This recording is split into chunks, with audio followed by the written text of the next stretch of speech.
जय श्री गणेश, जय श्री राधे। 23 फरवरी, दिन शुक्रवार। माघ मास के अध्याय में आज हम लोग 29वां अध्याय सुनेंगे और जानेंगे माघ की पूर्णिमा के विषय में। हर माह के शुक्ल पक्ष की पूर्णिमा तिथि के दिन जगत के पालनहार भगवान विष्णु और माँ लक्ष्मी की पूजा अर्चना और व्रत किया जाता है।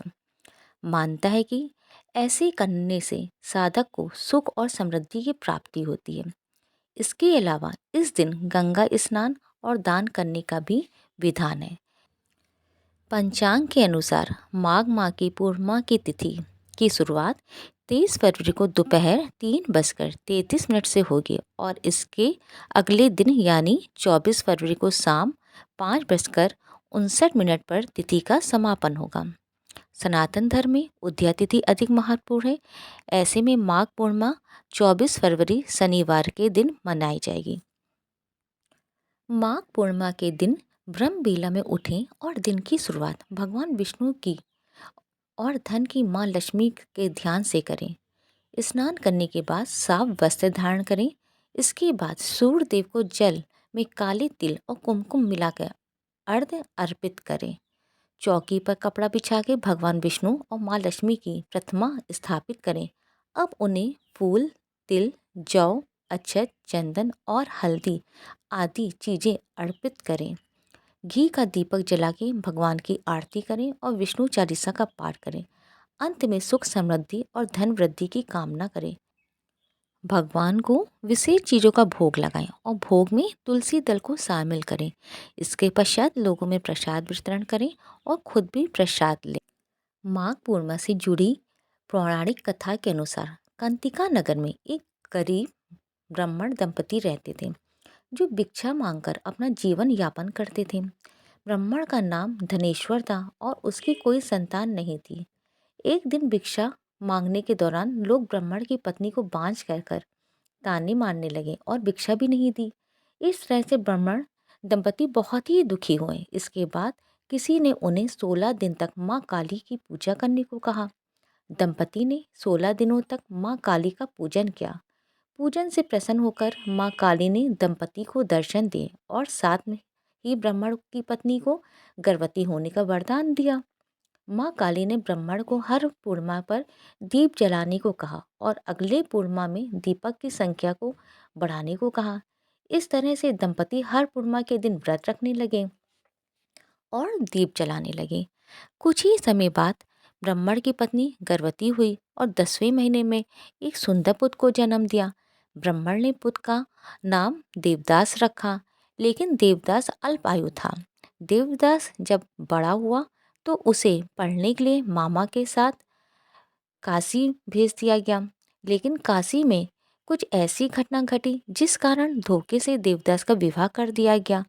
कुछ ही समय बाद उसकी मृत्यु का भी समय निकट आ गया और काल उसके प्राण हरने आ गए। लेकिन उस दिन पूर्णिमा की तिथि थी और ब्राह्मण दंपति ने पुत्र के लिए व्रत रखा था, जिस कारण पुत्र का बाल विवाह का ना हो सका। पूर्णिमा व्रत के प्रभाव से ही देवदास के प्राण बच गए। इसलिए ऐसी मानता है कि पूर्णिमा का व्रत रखने से जीवन संकटों से मुक्त रहता और अनहोनी टल जाती। जय श्री राधे, जय श्री कृष्णा। और अगर आपको मेरी द्वारा कही हुई कथा पसंद आती है तो वीडियो को ज़्यादा से ज़्यादा शेयर किया कीजिए प्लीज़। और अगर चैनल पे पहली बार आए हैं तो सब्सक्राइब कीजिए। श्री नारायण की कृपा दृष्टि सदैव आप पे और आपके घर परिवार पे हमेशा बनी रहेगी। वीडियो को ज़्यादा से ज़्यादा शेयर करके लाइक और कमेंट में जय श्री राधे लिखिए। श्री नारायण कवच भगवान श्री विष्णु जी को समर्पित है। नियमित रूप से नारायण कवच का पाठ करने से जातक की समस्त मनोकामनाएं पूरी होती हैं और जातक को सुख, सौभाग्य, समृद्धि का आशीर्वाद प्राप्त होता है। राजा परीक्षित ने पूछा, भगवान, देवराज इंद्र ने जिससे सुरक्षित होकर शत्रुओं की चतुर्णी सेना को खेल खेल में अनायासी जीतकर त्रिलोकी की राज लक्ष्मी को उपभोग किया, आप उस नारायण कवच को सुनाइए और ये भी बताइए कि उन्होंने उससे सुरक्षित होकर रणभूमि में किस प्रकार आक्रमणकारी शत्रुओं पर विजय प्राप्त की। श्री सुख जी ने कहा, परीक्षित, जब देवताओं ने विश्वरूप को पुरोहित बना लिया तब देवराज इंद्र के प्रश्न करने पर विश्वरूप ने नारायण कवच का उपदेश दिया। तुम एकाग्रचित्त होकर उसका श्रवण करो। विश्वरूप ने कहा, देवराज इंद्र, भय का अवसर उपस्थित होने पर नारायण कवच धारण करके अपने शरीर की रक्षा कर लेनी चाहिए। उसकी विधि ये है कि पहले हाथ पैर धोकर आचमन करें, फिर हाथ में कुश की पवित्री धारण करके उत्तर मुख करके बैठ जाएं।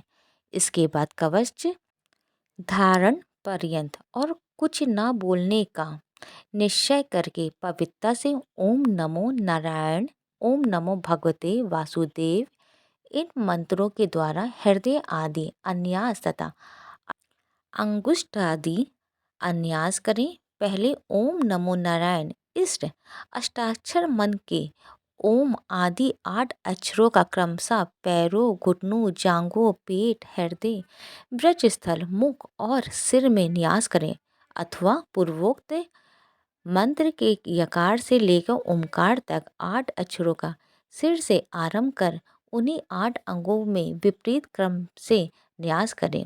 तदंतर ओम नमो भगवते वासुदेव इस दशाक्षर मन के ओम आदि 12 अक्षरों का दाएं तर्जनी से बाएं तर्जनी तक दोनों हाथों की 8 उंगलियों और दोनों अंगूठे की 2-2 गांठों में न्यास करें। फिर ओम विष्णु नमः इस मन के पहले अक्षर ओम का हृदय में, वी का ब्रह्म रंध्र में, शा का बाहुओं के बीच में, अड़ा का चोटी में, वे का दोनों नेत्रों के और ना का शरीर की सब गांठों में न्यास करें। तदंतर ओम माँ अष्टरत फट कह के दिक बंद करें। इस प्रकार न्यास करने से इस विधि को जानने वाला पुरुष मंत्रमय हो जाता है।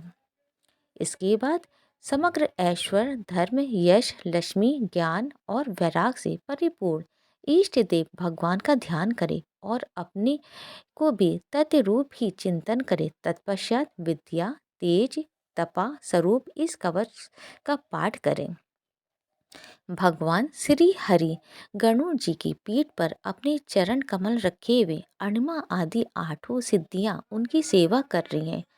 8 हाथों में शंख, चक्र, ढाल, तलवार, गदा, बाण, धनुष और पाश फंदा धारण किए हुए हैं। वही ओमकार स्वरूप प्रभु सब प्रकार से सब ओर से मेरी रक्षा करें। मत्स्य मूर्ति भगवान जल के भीतर जल जंतुओं से और वरुण के पास से मेरी रक्षा करें। माया से ब्रह्मचारी रूप धारण करने वाले वामन भगवान स्थल पर और विश्व रूप श्री त्रिविक्रम भगवान आकाश में मेरी रक्षा करें। जिनके घोर अट्टहास करने पर सब दिशाएं गूंज उठी थी और गर्भवती दैत्य पत्नियों के गर्भ गिर पड़े थे, वह दैत्य युद्ध पतियों के शत्रु भगवान नरसिंही किले, जंगल, रणभूमि आदि विकट स्थानों में मेरी रक्षा करें। अपनी दाढ़ों पे पृथ्वी को उठा लेने वाले यज्ञ मूर्ति वराह भगवान मार्ग में परशुराम जी पर्वतों के शिखरों और लक्ष्मण जी के सहित भरत के बड़े भाई भगवान रामचंद्र प्रवास के समय मेरी रक्षा करें। भगवान नारायण मरण मोहन आदि भयंकर अभिचारों और सब प्रकार के प्रमादों से मेरी रक्षा करें। ऋषि श्रेष्ठ नर गर्भ से योगेश्वर भगवान दत्तात्रेय योग के और विघ्नों से और त्रिगुणाधिपति भगवान कपिल कर्म बंधन से मेरी रक्षा करें। परम ऋषि सनत कुमार कामदेव से हैग्रीव भगवान मार्ग के चलते समय देव मूर्तियों को नमस्कार आदि न करने के अपराध से, देव ऋषि नारद सेवा अपराधों से और भगवान कश्यप सब प्रकार के नरकों से मेरी रक्षा करें। भगवान धन्वंतरी कुपत से, जितेंद्र भगवान ऋषभ देव सुख दुख आदि भयानक दंडों से, यज्ञ भगवान लोकापात से, बलराम जी मनुष्य कृत्य कष्टों से और श्री शेष जी क्रोधवश नामक के सर्पों के गुणों से मेरी रक्षा करें। भगवान श्री कृष्ण द्वैपायन व्यास जी अज्ञान से तथा बुद्ध देव पाखंडियों से और प्रमाद से मेरी रक्षा करें। धर्म रक्षा करने वाले महान अवतार धारण करने वाले भगवान कलिक पाप बाहुल कलिकाल के दोषों से मेरी रक्षा करें। प्रातःकाल भगवान केशव अपनी गदा लेकर, कुछ दिन चढ़ जाने पर भगवान गोविंद अपनी बांसुरी लेके, दोपहर के पहले भगवान नारायण अपनी तीक्ष्ण शक्ति लेकर और दोपहर को भगवान विष्णु चक्रराज सुदर्शन लेकर मेरी रक्षा करें। तीसरे पहर में भगवान मधुसूदन अपना प्रचंड धनुष लेकर मेरी रक्षा करें। सायंकाल में ब्रह्मा आदि त्रिमूर्तिधारी माधव सूर्यास्त के बाद ऋषिकेश से, अर्धरात्रि के पूर्व तथा अर्धरात्रि के समय अकेले भगवान पद्मनाभ मेरी रक्षा करें। रात्रि के पिछले प्रहर में श्री वात्सलछन श्री हरि, उषा काल में खड़गधारणी भगवान जनार्दन, सूर्योदय से पूर्व श्री दामोदर और संपूर्ण संध्याओं में काल मूर्ति भगवान विश्वेश्वरी मेरी रक्षा करें। सुदर्शन, आपका आकार रथ के पहिए की तरह है, आपके किनारे का भाग प्रलयकालीन अग्नि के समान अत्यंत तीव्र है। आप भगवान की प्रेरणा से सब ओर घूमते रहते हैं। जैसे आग वायु के सहते से सूखे घास फूस को जला डालती है, वैसे ही आप हमारी शत्रु सेना को शीघ्र से शीघ्र जला दीजिए। कौमुद की गदा, आपसे छूटने वाली चिंगारियां का स्पर्श वृष के समान असह्य है। आप भगवान अजीत की प्रिया हैं और मैं उनका सेवक हूँ, इसलिए आप कुष्मांड, विनायक, यक्ष, राक्षस, भूत और प्रेतादि ग्रहों को भी अभी कुचल डालिए तथा मेरे शत्रु को चूर चूर कर दीजिए। शंख श्रेष्ठ, आप भगवान श्री कृष्ण के फूंकने से भयंकर शब्द करके मेरे शत्रु को का दिल दहला दीजिए एवं यातुधान, प्रमथ, प्रेत, मृतिका, पिशाच तथा ब्रह्म राक्षस आदि भयावने प्राणियों को यहाँ से झटपट भगा दीजिए। भगवान की श्रेष्ठ तलवार, आपकी धार बहुत तीक्ष्ण है। आप भगवान की प्रेरणा से मेरे शत्रुओं को छिन्न भिन्न कर दीजिए। भगवान की प्यारी ढाल, आप में सैकड़ों चंद्रकार मंडल हैं। आप पाप आत्मा शत्रुओं की आंखें बंद कर दीजिए और उन्हें सदा के लिए अंधा बना दीजिए। सूर्य आदि ग्रह, धूमकेतु, पुष्कल तारे आदि, केतु, दुष्ट मनुष्य, सर्वादि रेंगने वाले जंतु, दहाड़ों वाले हिंसक पशु, भूत, प्रेत आदि तथा पापी प्राणियों में जो भय हो और जो हमारे मंगल के विरोधी हों, वह सभी भगवान के नाम, रूप तथा आयुधों का कीर्तन करने से तत्काल नष्ट हो जाए।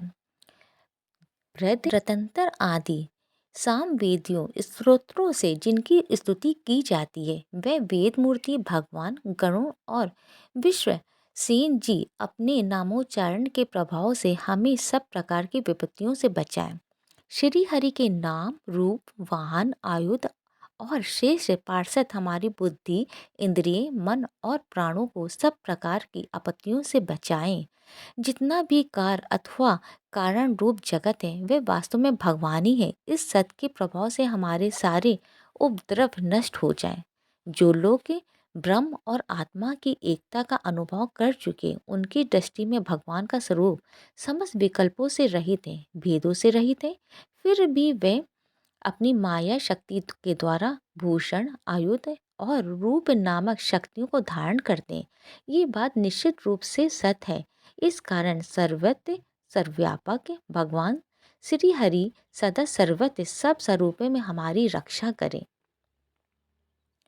जो अपने भयंकर अट्टहास से सब लोगों के भय को भगा देते हैं और अपने तेज से सबका तेज ग्रस्त लेते हैं, वे भगवान नरसिंह की दिशा विदिशा में नीचे ऊपर बाहर भीतर सब ओर से हमारी रक्षा करें। देवराज इंद्र, मैंने तुम्हें ये नारायण कवच सुना दिया। इस कवच से तुम अपने को सुरक्षित कर लो, बस फिर तुम अनायासी सब दैत्य युद्धपतियों को जीत कर लोगे। इस नारायण कवच को धारण करने वाला पुरुष जिसको भी अपने नेत्रों से देख लेता है अथवा पैर से छू देता है, तत्काल समस्त भयों से मुक्त हो जाता है। जो इस वैष्णवी विद्या को धारण कर लेता है, उसे राजा, डाकू, प्रेत, पिशाच आदि और बाघ आदि हिंसक जीवों से कभी किसी प्रकार का भय नहीं होता है। देवराज, प्राचीन काल की बात है, एक कौशिक गोत्री ब्राह्मण ने इस विद्या को धारण करके योग धारणा से अपना शरीर मरुभूमि में त्याग दिया। जहाँ उस ब्राह्मण का शरीर पड़ा था उसके ऊपर एक दिन गंधर्व राज चित्ररथ अपनी स्त्रियों के साथ विमान पर बैठकर निकले। वहां आते ही वे नीचे की ओर सिर किए विमान सहित आकाश से पृथ्वी पर गिर पड़े। इस घटना से उनके आश्चर्य की सीमा न रही। जब उन्हें बालकिल मुनियों ने बतलाया कि ये नारायण कवच धारण करने के प्रभाव है, तब उन्होंने उस ब्राह्मण देव की हड्डियों को ले जाकर पूर्ववाहिनी सरस्वती नदी में प्रवाहित कर दिया और फिर स्नान करके वे अपने लोक को चले गए। श्री सुख जी कहते हैं, परीक्षित, सत्क्रतु इंद्र ने आचार्य विश्वरूप जी से ये वैष्णवी विद्या प्राप्त करके रणभूमि में असुरों को जीत लिया और वे त्रिलोक के लक्ष्मी का उपभोग करने लगे। इस प्रकार नारायण कवच यहीं पे संपूर्ण हुआ। हमें अपने जीवन में पूर्ण रूप से सुरक्षित रहने के लिए नारायण कवच का श्रवण या पाठ करना चाहिए। अगर आपको पाठ और नारायण कवच पसंद आया हो तो वीडियो को शेयर कीजिएगा और लाइक कीजिएगा। कमेंट में जय श्री राधे जय श्री हरि लिखिएगा और चैनल को सब्सक्राइब कीजिएगा। बेल आइकन को अवश्य प्रेस कीजिएगा। जय श्री हरि जय राधे राधे। आज हम माघ मास के अध्याय के साथ में गजेंद्र स्तोत्रम भी सुनेंगे, क्योंकि इसके सुनने से हमको माघ मास की कथा का पूरा फल प्राप्त होता है। हिंदू धर्म के प्रथम ग्रंथ श्रीमद् भगवद गीता के तीसरे अध्याय में गजेंद्र स्तोत्र पढ़ने को मिलता है। इसमें कुल 33 श्लोक दिए गए हैं। हिंदू धर्म के अनुसार इस स्तोत्र का जप करने से जीवन में किसी भी प्रकार की परेशानी से तत्काल मुक्ति मिल जाती। इस स्तोत्र में हाथी और मगरमच्छ के साथ हुए युद्ध का वर्णन किया गया है। तो हम लोग भगवान श्री हरि का ध्यान करके इसका श्रवण करते हैं। शुक्र जी ने कहा कि बुद्धि के अनुसार पिछले अध्याय में वर्णन किए गए रीति से अपने मन को नियंत्रित कर और हृदय को स्थिर करके गजेंद्र अपने पिछले जन्म में याद किए गए सर्वोच्चकार और बार बार जाप किए जाने वाले स्त्रोत का जाप करने लगा। गजेंद्र ने मन ही मन श्री हरि को ध्यान करते हुए कहा कि जिनके प्रवेश शरीर और मस्तिष्क चेतन की तरह व्यवहार करते हैं, ओम द्वारा लक्षित और पूरे शरीर में प्रकृति और पुरुष के रूप में प्रवेश करने वाले उस सर्वशक्तिमान देवता का मैं मन ही मन स्मरण करता हूँ, जिनके सारे ये पूरा संसार टिका हुआ है, जिनसे ये संसार अवतरित हुआ है, जिन्होंने प्रकृति की रचना किया और जो खुद उसके रूप में प्रकट हुए, लेकिन इसके बावजूद भी वो दुनिया से सर्वोपरि और श्रेष्ठ है। ऐसे अपने आप और बिना किसी कारण के भगवान की मैं शरण में जाता हूँ। अपनी संकल्प शक्ति के बल पे अपने ही स्वरूप में रचित और सृष्टि काल में प्रकट एवं प्रलय में अप्रकट रहने वाले इस सस्त्र प्रसिद्धि प्राप्त कार्य कारण रूपी संसार को, जो बिना कुंठित दृष्टि के साक्ष्य रूप में देखते रहने पर भी लिप्त नहीं होते, चक्षु आदि प्रशंसकों के परम प्रकाशक प्रभु आप मेरी रक्षा करें। बीतते गए समय के साथ ये तीनों लोगों को और ब्रह्मा आदि लोक के पालों के पंचभूत में प्रवेश कर जाने पर और पंचभूतों से लेके महापुरुष सभी कारणों में उनकी परम करुणा स्वरूप प्रकृति में मगन हो जाने पर उस समय दुर्यर और घोर अंधकार रूपेण प्रकृति के बच रही थी। उस अंधकार से परे अपने परम धाम में जो सर्वव्यापी भगवान सभी दिशाओं में प्रकाशित होते रहते हैं, वो भगवान मेरी रक्षा करें। विभिन्न नाटकों रूपों में अभिनय करने वाले और उस अभिनेता के वास्तविक स्वरूप को जिस प्रकार से साधारण लोग भी नहीं पहचान पाते, उसी तरह से सत्य प्रधान देवता और महर्षि भी जिनके स्वरूप को नहीं जान पाते, ऐसे में कोई साधारण प्राणी उनका वर्णन कैसे कर सकता है। ऐसे दुर्गम चरित्र वाले भगवान मेरी रक्षा करें। अनेकों शक्ति से मुक्त सभी प्राणियों की आत्म बुद्धि प्रदान करने वाले सबके बिना कारण हित अतिशय और साधु स्वभाव ऋषि मुनि जन जिनके परम स्वरूप को देखने की इच्छा के साथ वन में रहकर अखंड ब्रह्मचर्य तमाम अलौकिक व्रतों को नियमों को अनुसार पालन करते, ऐसे प्रभु मेरी गति है। वह जिनका हमारी तरह ना तो जन्म होता है और ना जिनका अहंकार में कोई भी काम नहीं होता है, जिनके निर्गुण रूप का ना कोई नाम है और ना कोई रूप है। इसके बावजूद भी वह समय के साथ इस संसार की सृष्टि और प्रलय के लिए अपनी इच्छा से अपने जन्म को स्वीकार करते हैं। उस अनंत शक्ति वाले परम ब्रह्मा परमेश्वर को मेरा नमस्कार है। प्रकृत आकार रहित और अनेक के रूप वाले अद्भुत भगवान को मेरा नमस्कार है। स्वयं प्रकाशित सभी शाक्त परमेश्वर को मेरा सत सत नमन है। वैसी देव जो नम है, वाणी चित्त वृत्तियों से परे हैं, उन्हें मेरा बारंबार नमस्कार है। विवेक से परिपूर्ण पुरुष के द्वारा सभी सतो गुणों से परिपूर्ण निवृत्ति धर्म के आचरण से मिलने वाले योग मोक्ष सुख की अनुभूति रूपी भगवान को नमस्कार है।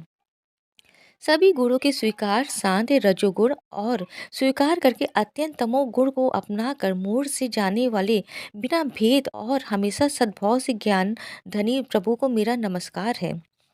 शरीर के इंद्रिय के समुदाय रूप में सभी पिंडिकों के ज्ञाता सबों के स्वामी और साक्षी स्वरूप देव आपको नमस्कार है। सबों के अंतर्यामी प्रकृति के परम कारण लेकिन स्वयं बिना कारण भगवान को मेरा सत सत नमस्कार है।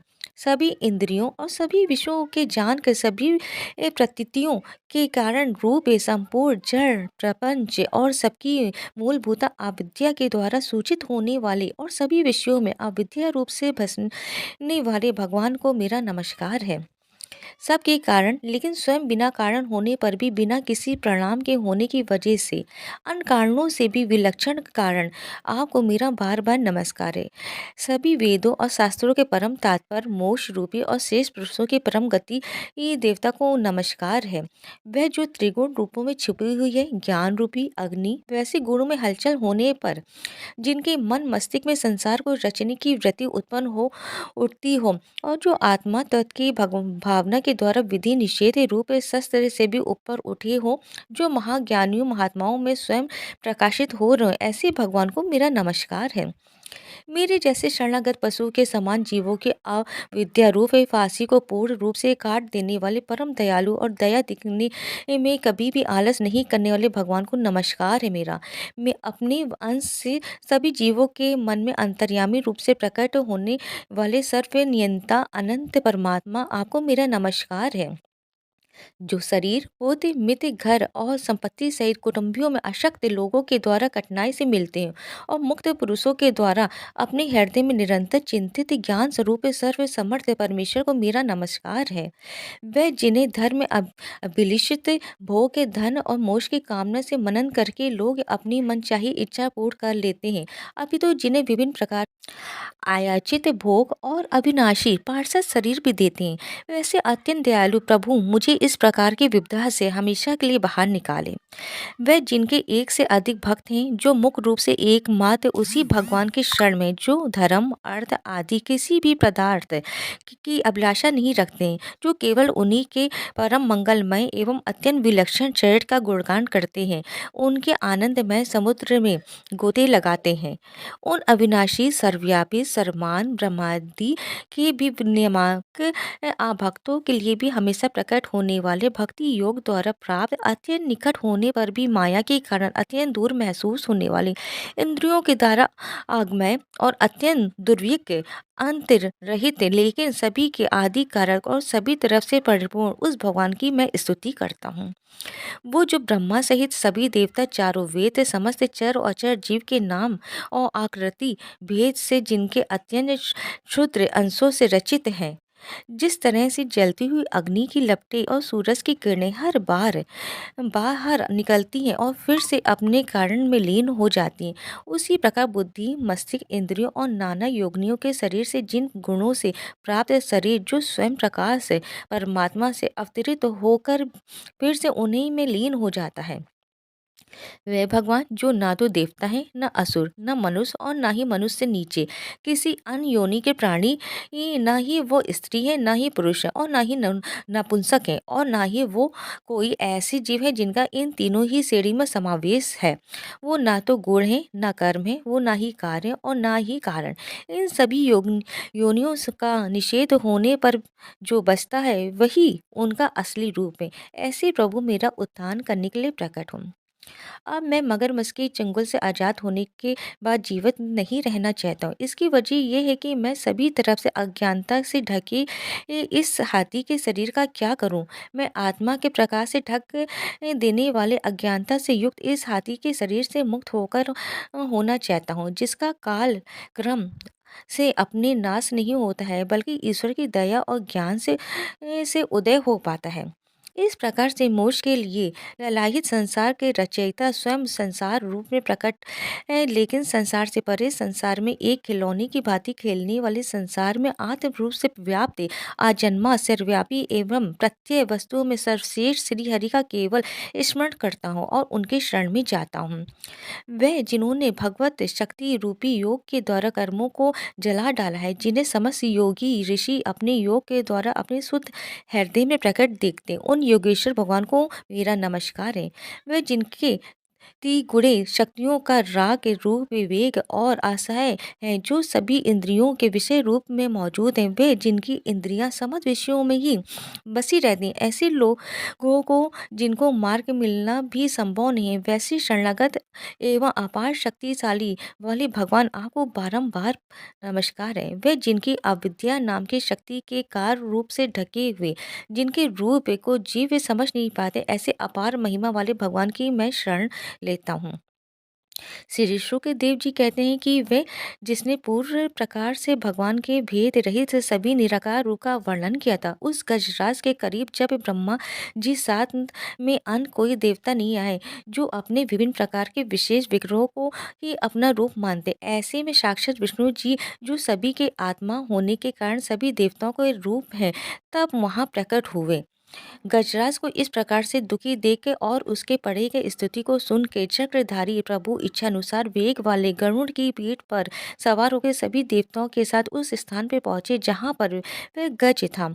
सरोवर के अंदर सरोवर के अंदर महाबलशाली मगरमच्छ द्वारा जकड़े जकड़े और दुखी उस हाथी ने आसमान में गरुड़ की पीठ पर बैठे और हाथों में चक्र लिए भगवान विष्णु को आते हुए जब देखा, तो वे अपनी सूंड में पहले से ही उनकी पूजा के लिए रखे कमल के फूल को श्री हरि पर बरसाते हुए कहने लगे, सर्व पूज्य भगवान श्री हरि, आपको मेरा प्रणाम है। सर्व पूज्य भगवान श्री हरि, आपको मेरा नमस्कार है। लाचार हाथी को देखकर श्री हरि विष्णु गरुड़ से नीचे उतर कर सरोवर में उतर आए और बेहद दुखी होकर ग्रह सहित उस गज को तुरंत ही सरोवर से बाहर निकाल आए और देखते ही देखते अपने चक्र से मगरमच्छ के गर्दन को काट दी और हाथी को उस पीड़ा से बाहर निकाल लिया। जय हो, जय श्री हरि, जय श्री विष्णु। जो भी गजेन मोक्ष पाठ को सुनता है, उसके सभी पाप श्री हरि जी तत्काल दूर कर दे। इस जाप को करने से व्यक्ति बड़े से बड़े कर्जों से मुक्त हो जाता है। अगर आपको कथा पसंद आए, वीडियो पसंद आए, तो वीडियो को ज़्यादा से ज़्यादा शेयर कीजिएगा। चैनल को सब्सक्राइब करके लाइक करके जय श्री हरि लिखिएगा। जय श्री राधे, जय श्री कृष्ण।